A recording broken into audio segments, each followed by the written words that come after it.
Okay team members ஆரம்பிக்கலாமா? Hi hearts. இப்போது refund வாங்குறவங்க அப்படின்னு இருக்காங்க பார்த்தேன். ஆக்சுவலி அது ரீஃபண்டை மட்டுமே வாங்கணும்னு நினைக்கிறவங்க பார்த்தா ஒரு 2000 பீப்புள்ஸ் இருக்காங்க. ஆக்சுவலி அவங்க எல்லாத்தையும் ஃபில்டர் பண்ணிட்டாங்க. எந்த மாதிரி அப்படின்னா, மெயின் பார்த்தீங்கன்னா அவங்க ஒரிஜினல் மெயிலேருந்து மெயில் பண்ணியிருக்காங்களா, ஸ்டாஃப் ஐடி கரெக்டாக இருக்கா, ப்ரொஃபைல் அப்டேட் பண்ணியிருக்காங்களா, பேங்க் டீட்டெயில் அப்டேட் பண்ணியிருக்காங்களா, பேன் கார்டு கரெக்டான பேன் கார்டு கொடுத்துருக்காங்களா அப்படின்னு சொல்லிட்டு நிறைய வெரிஃபை இருக்குது. அதெல்லாம் பண்ணுவாங்க. இப்போ இதில் என்ன ஒரு பிரச்சனை அப்படின்னா, ஒரு கம்பெனி விட்டு நம்ம வெளியில் போகிறோன்னா என்ன பண்ணுவோம், நம்ம ராஜினாமா கடிதம் எழுதி கொடுக்கும் பார்த்தீங்களா, அதேமாரி சேம் ப்ரொசீஜர் இதுலேயும் இருக்குது. அது எப்படின்னா, நமக்கு மெயில் பண்ணுவாங்க, அதுக்கு நம்ம ரெஸ்பான்ஸ் பண்ணணும். எந்த மாதிரி ரெஸ்பான்ஸ் பண்ணணும், அது பிரிண்ட் அவுட் எடுத்தும் சரி, இல்லை சிக்னேச்சர் போட்டும் சரி, நம்ம அவங்களுக்கு ரிப்ளை பண்ணணும்.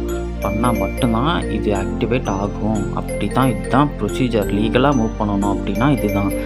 இல்லை இது பழசு இதுக்கு முன்னாடி பார்த்தீங்கன்னா, போன தடவை பார்த்தீங்கன்னா ரீஃபண்ட் கொடுத்துருந்தாங்க. அவங்களுக்குலாம் என்ன அப்படின்னா, அவங்கள அப்படியே ரீஃபண்ட் மட்டும் போட்டு விட்டாங்க.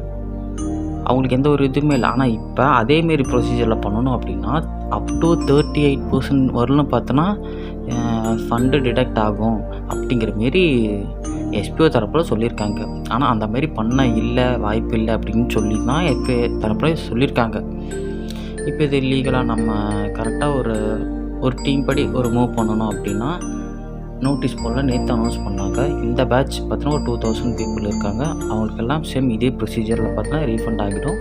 உங்களுக்கு சப்போஸ் மெயில் வந்துச்சுன்னா அது கரெக்டாக ஃபார்ம் ஃபில் பண்ணி நீங்கள் எஸ்பிஓ தரப்பில் மெயில் ரிப்ளை பண்ணலாம். எப்போ வந்து வெளியில் போகிறீங்க, வருத்தமான ஒரு விஷயம். பரவாயில்ல, best of luck. Thank you. Like பண்ணுங்கள், சப்ஸ்கிரைப் பண்ணுங்கள்.